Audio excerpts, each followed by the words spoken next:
Buenas tardes, buenos días, buenas noches, depende de la hora que esté viendo el video. Bueno, voy a realizar una presentación breve porque, de la historia del álgebra, porque si nos ponemos a hablar de cada punto de la historia del álgebra, el video podría durar mínimo 2 semanas. Así que vamos a arrancar desde el principio, obviamente, ¿no? Hacemos la evolución del álgebra. Primero, hay que entender por qué se creó el álgebra.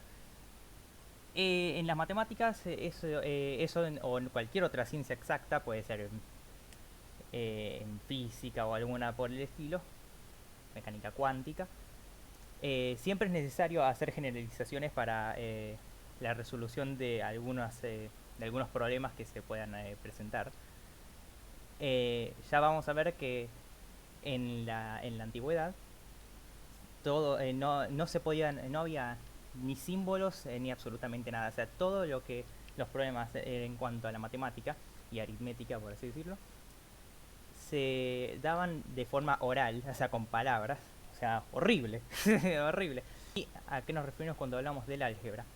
Bueno, el álgebra, bueno, está escrito acá, que es la rama de las matemáticas, en la cual las operaciones aritméticas son generalizadas empleando números, letras o signos. Bueno, ¿de dónde viene el álgebra? Acá hay varias cosas, porque el álgebra en sí se podría decir que viene del Imperio Musulmán, que es algo que vamos a tocar a profundidad, pero antes de eso hay que ver qué es lo que pasó desde el Imperio Musulmán, porque en sí se podría decir que el álgebra, que todavía no estaba nombrado de esa manera, comenzó en la antigua Babilonia, donde empezaron a ver algunos aportes referidos al álgebra, aunque no tenía una profundidad tanto como la que se tiene en el Imperio Musulmán. Así que vamos a guardarnos hacia la Mesopotamia y la Babilonia. Primero, ¿de dónde viene la Babilonia? La Babilonia es una civilización de los cuales el ámbito económico representaba y el comercial representaba al ámbito de los sumerios, quienes ya tenían avances matemáticos, pero los babilónicos, tras una conquista por toda la Mesopotamia, eliminaron por completo a los sumerios, o sea, a los pobrecitos. Esto se podría extender desde el 1900 a.C., cuando en Babilonia establecen su capital. Bueno, lo que hicieron los babilónicos fue adquirir la cultura, o sea, se enfrentaron mucho en la cultura y en los saberes científicos que tenían los sumerios, en los que se representa mayormente el sistema sexagesimal, o sea, sistema en base 60. Y bueno, acá voy a mencionar muy breve también el antiguo Egipto, que fue una civilización con mayor avance tecnológico, y con un gran triunfo en la inteligencia y la eficiencia. Fueron contemporáneos con los sumerios porque se extiende desde el neolítico hacia 2500 años en adelante, pero desde el neolítico, ¿no? Bueno, se le considera que tuvieron un gran conocimiento matemático, o sea, no un gran conocimiento, sino que es la primera civilización que alcanzó a tener un conocimiento matemático, pero no sería un conocimiento tan maduro como el que tendrían los griegos. De hecho, acá lo que decían los egipcios, perdón, es que no buscaban la reflexión o la profundidad hacia el problema, sino que lo que necesitaban era un método que, que resuelva el problema de la forma más rápida y eficaz posible, sin preocuparse de la reflexión teórica. Por eso no eran muy abstractos, que digamos. Era lo más práctico para ellos. Y menciono el método de la falsa posición, que me pareció importante destacarlo, que está explicado de esta manera. Lo que sí menciono es al antiguo Egipto y a la Babilonia porque se les dice que son los precursores de la ciencia, ya que precisamente la Babilonia fueron los que desarrollaron técnicas y métodos para medir y contar, porque se impulsaban por la necesidad de resolver problemas relacionados con la agrimensura, al intercambio comercial y también a las técnicas cartográficas. Para los babilónicos se encontraron unas tablillas en los que se ven ejemplos de raíces cuadradas y cúbicas y también algunos enunciados que eran estrictamente del ámbito algebraico. Bueno, ahora lo que voy a hacer, porque si no me voy a centrar tanto en los matemáticos griegos, porque son muchos, pero voy a mencionar a dos que me parecieron bastante importantes. El primero de ellos que voy a mencionar es a Herón de Alejandría, el cual era un matemático, físico e ingeniero griego, que realizó 3 libros para la matemática, pero lo que sí usaba, por ejemplo, para el álgebra, les funcionó para poder crear la primera la máquina de vapor. O sea, se basó en el álgebra para eso, así que es muy importante. Y acá se puede hacer una disputa porque después vamos a ver al Khwarizmi, al que se le nombró como padre del álgebra, pero hay disputas porque también se decía que Diofanto era también el padre del álgebra, Diofanto de Alejandría, que fue matemático y el mayor algebrista griego. Para los aportes que realizó hacia el álgebra se encuentran en su libro, en su obra, La Aritmética, o Le Arithmetiques, como leí por ahí. Está escrito de esta manera, y bueno, está escrito de esas 3 maneras diferentes, pero no contaba al cero. Siempre tenía cantidades positivas del lado de la igualdad. Bueno, ahora sí. La conquista árabe. ¿Qué pasó con los árabes? Bueno, lo que pasó con los árabes fue que acá está una breve explicación, sí, pero Alejandría, que era la escuela donde estaban Diofanto y Herón, cayó luego de la muerte de Hipatia, que era la primera mujer matemática, pero las obras y los trabajos científicos fueron adquiridos por los árabes tras la conquista de ¿cómo se llama? De Bagdad, que es la actual capital de Irak. En ese momento, Bagdad, que es la imagen que está de fondo, se convierte en la nueva Alejandría, que es la ciudad principal, que es la ciudad de principal puerto que está al norte de Egipto, siendo Arabia tierra de nómades. Lo que pasó en este periodo fue que los árabes no se interesaron, en el ámbito matemático, no se interesaron mucho en los saberes intelectuales, sino que a las culturas a las que habían conquistado les interesaban los conocimientos culturales. Después, entre los años 650 y 750, vienen los ayos a Bagdad. Y ahí en el siglo XVII es donde comienzan las traducciones de los trabajos científicos hechos por los griegos, los cuales fueron adquiridos por los árabes después de las conquistas. Entre ellos eran trabajos mayormente sobre geometría y astronomía. Después los califas, quienes eran los príncipes musulmanes, hicieron traducir los trabajos científicos manuscritos griegos, como había dicho anteriormente, y se realizó una gran renovación científica para la Edad Media en Europa. Y entre los años 800 y 900 los signos de numeración habían cambiado su forma. Ahora, lo más general de la matemática árabe fue que la aritmética, que proviene de la India, de los trabajos de India, se basaba en el principio posicional. Después el álgebra, cuyo nombre se le atribuye a alguien que vamos a ver precisamente después de 2 diapositivas más o menos, pero es de origen griego y babilónico. O sea, los trabajos que van a ver en musulmán, del imperio musulmán, en sí son adquiridos de los griegos y los babilónicos en base a las traducciones, y después algunos, obviamente, algebristas del imperio musulmán. No es que se robaron todo ya, sino que ellos también hicieron aportes científicos y matemáticos, pero adopta una forma nueva y sistemática. Después, para la trigonometría también era griega, en la que los árabes lo que van a hacer es ampliarla y dan forma, porque recordemos, era todo con palabras y las fórmulas eran de aritmética, no tenían una base algebraica, precisa que decía, con esto se puedo resolver varios problemas. No, sino que eran para problemas específicos, cada resolución de un problema. Y para la geometría, que también era de origen griego, vaya los griegos, se enriquecen con diversas generaciones de estudios críticos en Arabia. Bueno, ahora, en el año 786, el 14 de septiembre, Harun al-Rashid, que es el señor que está en la imagen, se convirtió en el quinto califa de la dinastía Abbasí.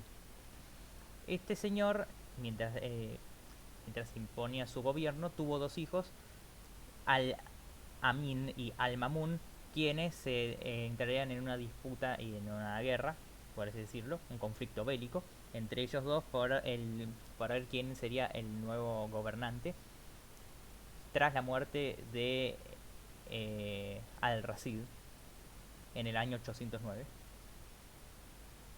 Y en el año 813 Al-Mamun fue quien impuso su gobierno después de haber derrotado a su hermano y lo mataron al hermano de Sheba.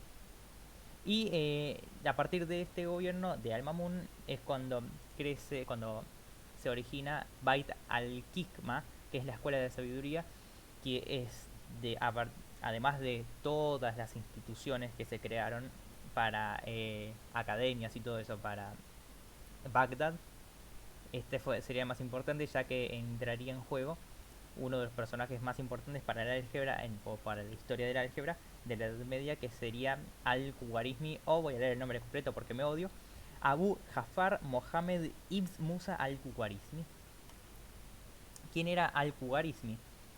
Bueno, este señor nació en Wariz y es el más conocido de los matemáticos árabes y al que se le otorgó el nombre de el padre del álgebra. Por esto decía que había disputa entre quién era el verdadero padre del álgebra, porque algunos dicen que era Diofanto, pero otros dicen que es Al-Khwarizmi. Pero bueno, ahí ya lo dejo a elección propia. Los matemáticos hablan. Yo no me voy a meter en eso. Bueno, como se mencionó anteriormente, él fue miembro de la Escuela de la Sabiduría, o Al-Hikma, de Bagdad, y escribió libros sobre astronomía, geografía y matemática. El más importante para este trabajo, por lo menos, y también para la historia de la matemática, fue su obra titulada Hisab al-Jabr wa al-Mukabala, que significa la ciencia de la reducción y la comparación, y de acá viene el nombre tan dicho por todos nosotros en la matemática, que es el nombre del álgebra, que viene de la palabra al-Jabr, que significa reducción. ¿Qué pasa con esto? Bueno, lo que hizo Al-Khwarizmi fue crear para el ámbito de la matemática una forma para simplificar y hacer más entendible el campo matemático, realizando generalizaciones para y creando fórmulas y agregando simbología hacia los términos para poder utilizarlos en varios ámbitos y que se pueda entender perfectamente en vez de estar diciéndolo con palabras.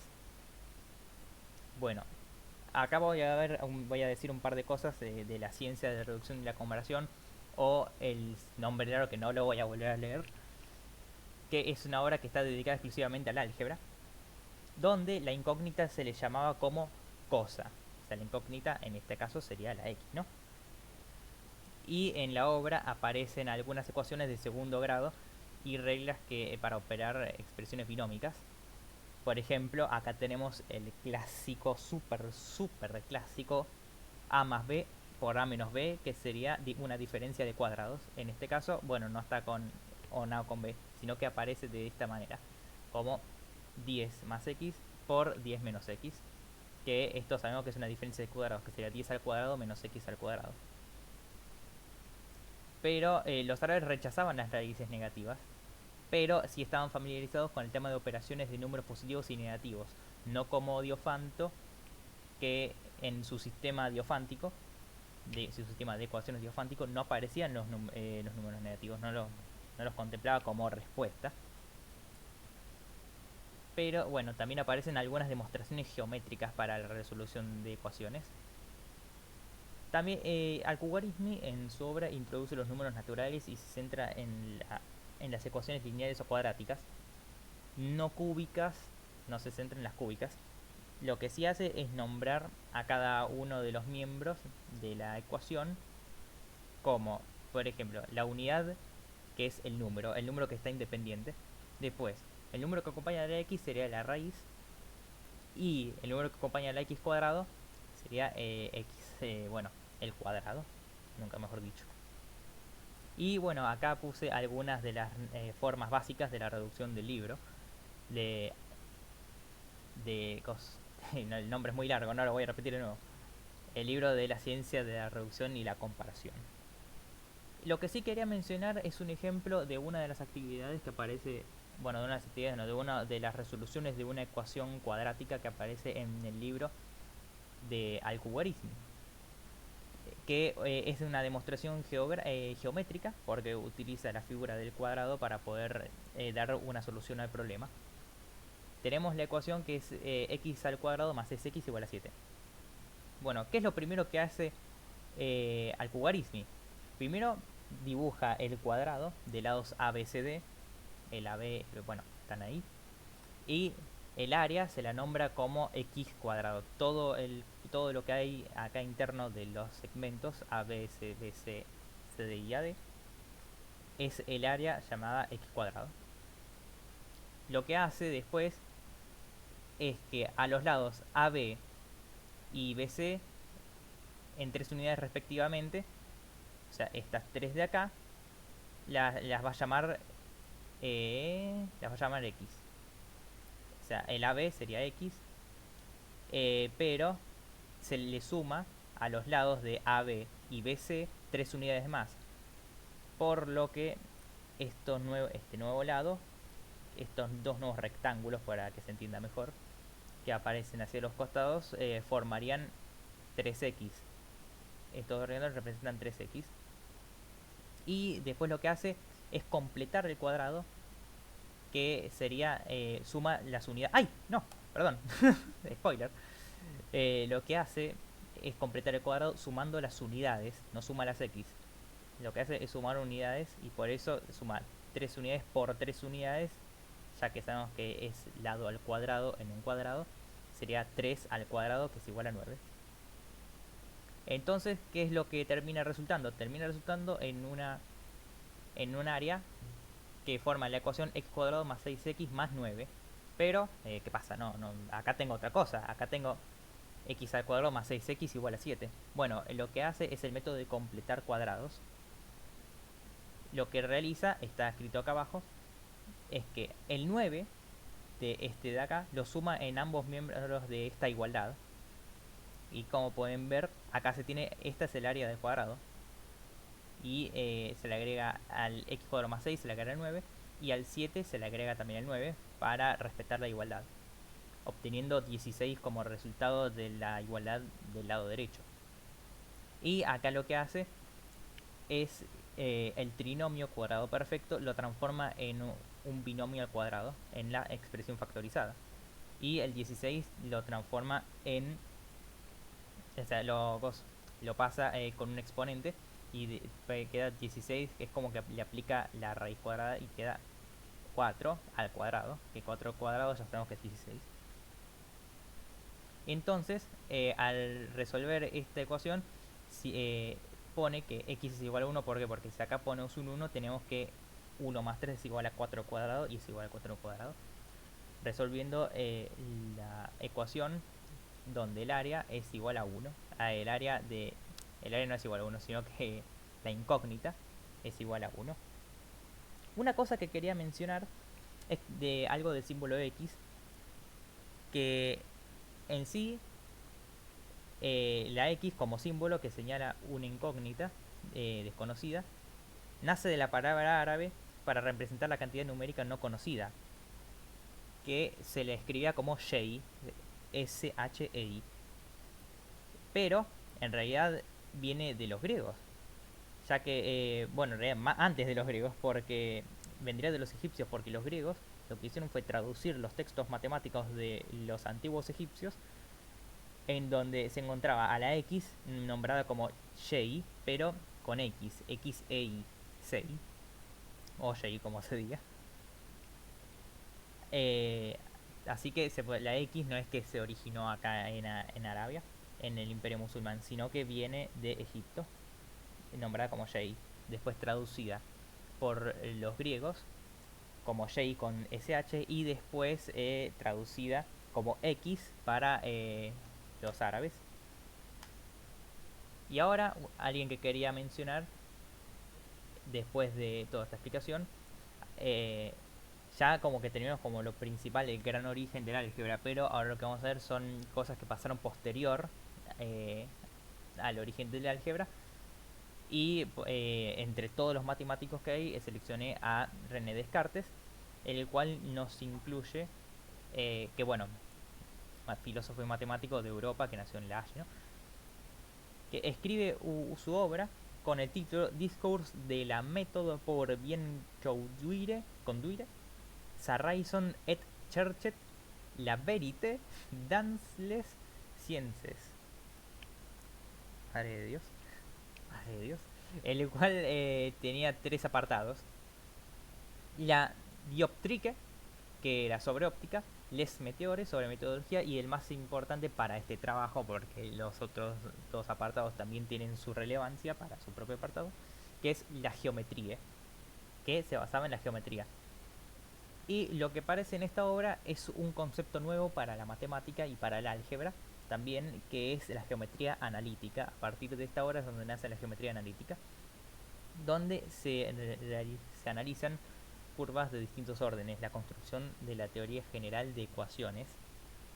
¿Qué pasó? Acá es donde aparece el sistema de ejes cartesiano, eh, que representa a los ejes X e Y, en la cual utilizaba los sistemas y figuras tridimensionales. Ese que están escuchando es mi perro de fondo. Lo que hace es dar un sistema general y fundamental para las ingeniosas pruebas que tenían los geómetras griegos, ya que recordemos, eran más de resoluciones aritméticas, no tenían algo general para poder resolver los problemas, sino que eran un problema específico para cada uno. Entonces, lo que hacen es generar a través de la geometría analítica demostraciones para la resolución de problemas griegos con figuras bidimensionales y tridimensionales. Bueno, que también combina al álgebra y a la geometría para las demostraciones, ¿no? Y por último iba a mencionar a William Roman Hamilton, pero una mención honorífica, ya que gracias a él nos introducen las cuaternas hacia la geometría proyectiva, que viene de la mano de la geometría analítica de Descartes, y también nos da lo que son las cuaternas o la cuaterna armónica, de la cuaterna armónica en la geometría proyectiva. Y lo que también nos trae William Roman Hamilton, aunque por ahí había visto que en realidad venía de Hermann Grossman, pero como no encontré muchas fuentes para especificarlo, entonces voy a decir que fue William Roman Hamilton, que nos trae el estudio de los vectores. Y bueno, hasta acá terminaría mi presentación. Si doy un clic más me aparece una diapositiva en negro. ¡Ah! Ahí está. Ya este es el fin de la presentación. Así que bueno, espero que les haya gustado y que les haya servido. Así que nos vemos.